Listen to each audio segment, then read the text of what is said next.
Amen. Move on.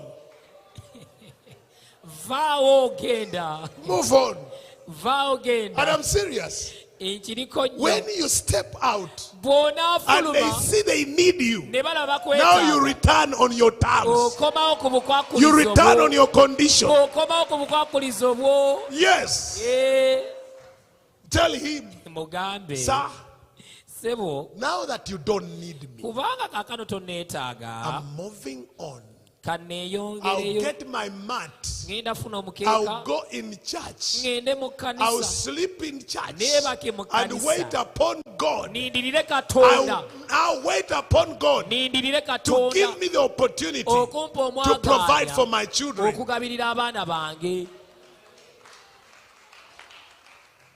And this is your message. This is your message. You are stuck. Amen. Amen.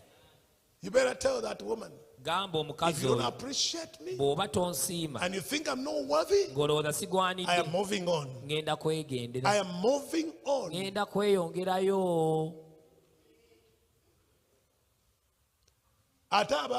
And some, you wouldn't have died if you knew take a step.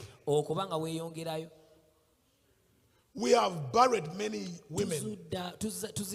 Men killed them because they go, no,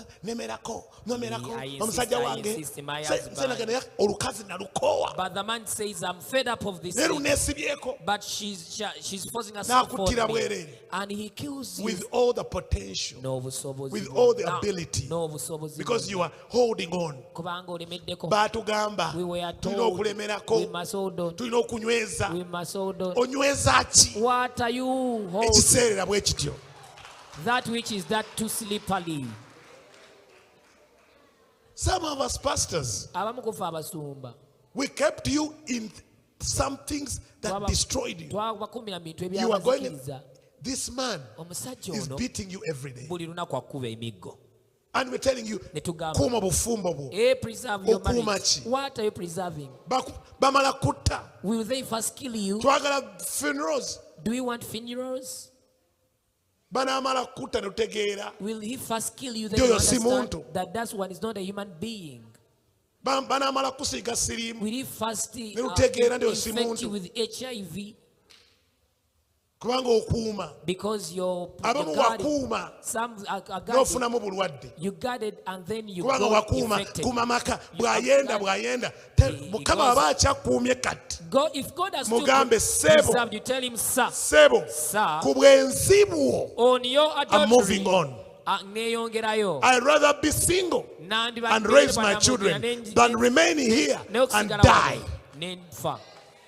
and leave my children. Yes. You gotta tell him, sir, I've made up my mind. Firstly, you live that. Secondly, we are going to come back to me.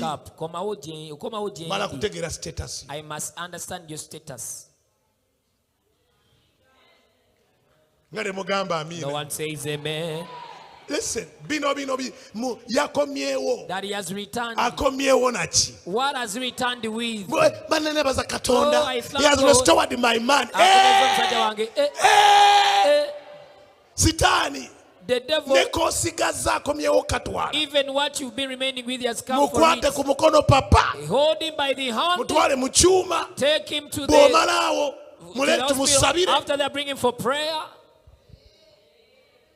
And even tell him, Sebo, when you went for that time, the covenant was now we must go for another way. We must do everything again. You're going to introduce me again. You're going to pay again. Those ones were nullified. The other covenant was nullified. When you beat me up and you went in adultery, that one I paid you all. If you still need me, we must start again. Amen. Hey. Know your value. Let me tell you. Do you know the value of a woman who can pray? Do you know how precious? Do you know the worth of a woman who does asaba, who prays, who waits on God when he's on? Do you know her value?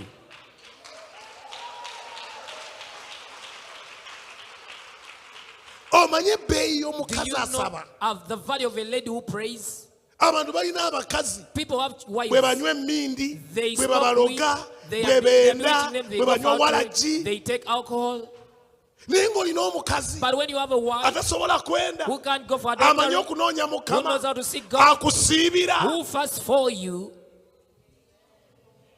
I want you to go back and tell I am going to withdraw my prayers, my covering, my fasting. And you see whether you will remain with even shoes.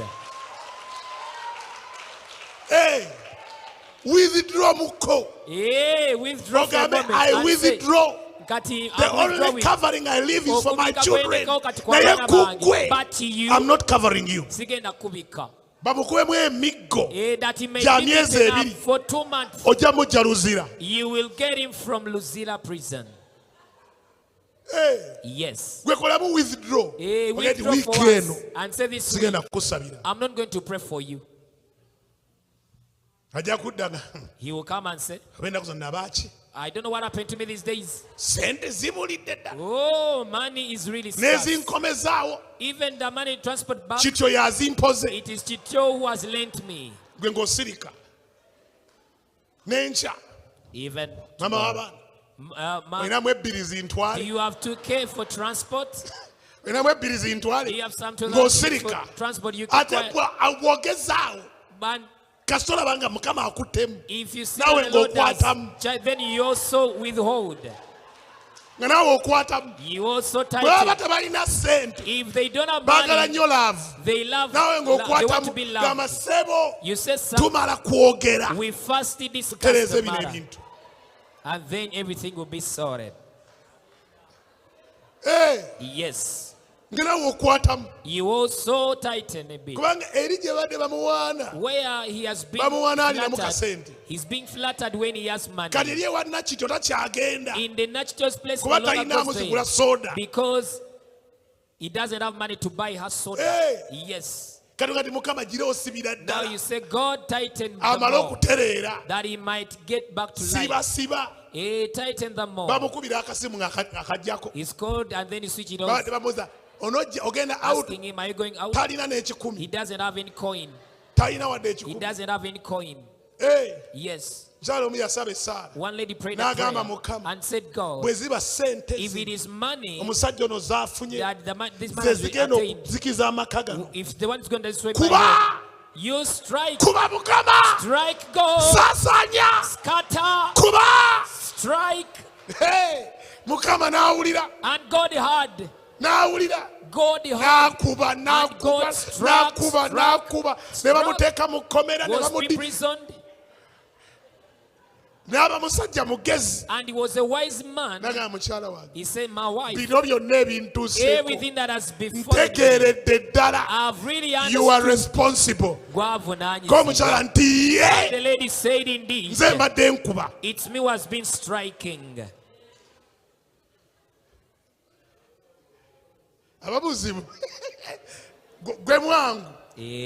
Are you easy? There are people, when they are living in some abundance, they become like Alpha and Omega. Let us pray what I already prayed. I understand. I understand what I'm doing. Now even you say, God, please preserve me. Strike him from there. Do not preserve him. God, he has gone to God where he is. Please protect him. What should he have mercy upon? Why should he have mercy upon that man? Just say, Lord, beat him up.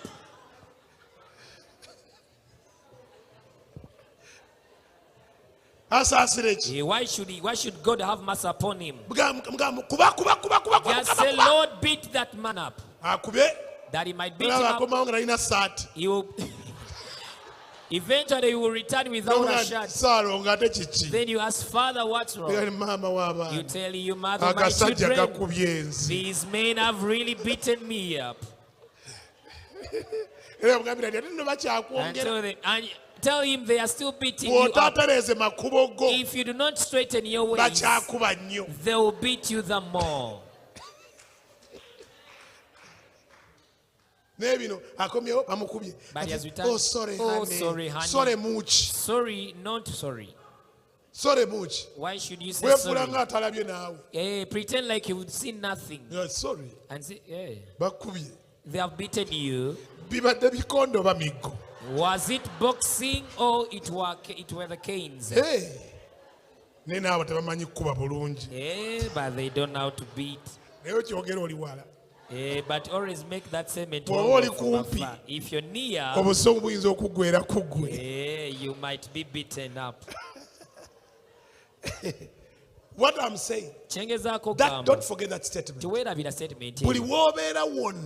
Everywhere you are, remember this. That's not where you began from, and that's not where you're going to finish from. If you are abused and you know and you see that this is abuse, this is being abused. Listen. If you are abused, your soul is being fragmented. And that hinders your production, your productivity. Eventually, you see that even so, you cannot prepare it well.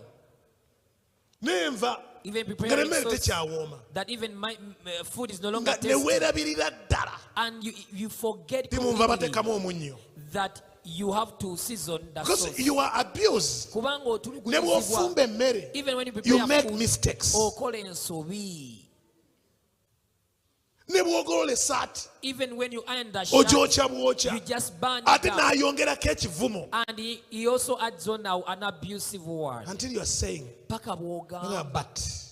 but this environment is so toxic that my spirit is dying.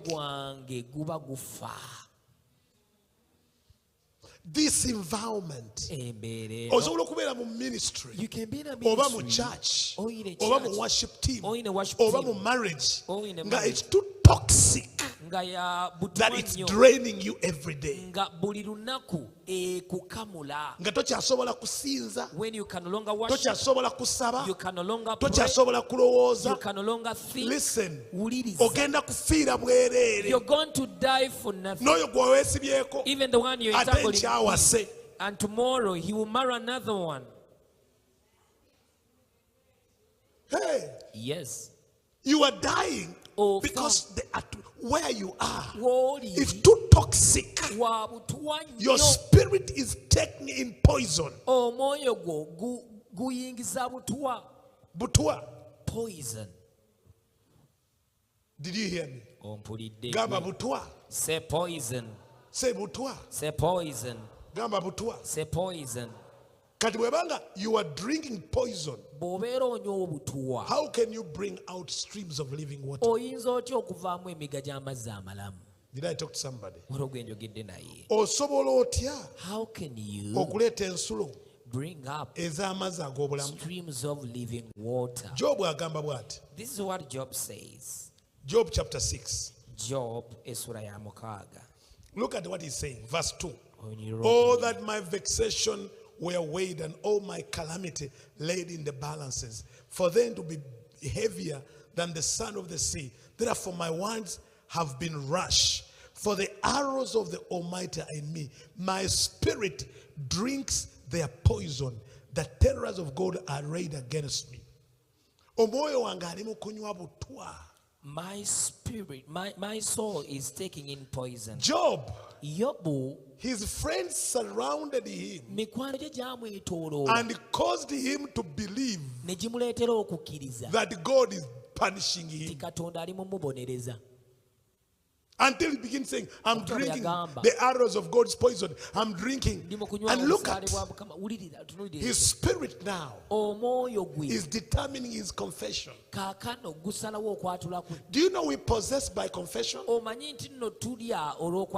because your spirit is drinking poison, even when you confess, you feel it's not true. Hello? Hello. Amen. Amen. Some people right now, you don't need demons to be cast out of you. You just need to change the atmosphere. The environment. You just need to change. Let me tell you. There are people who do not know your past.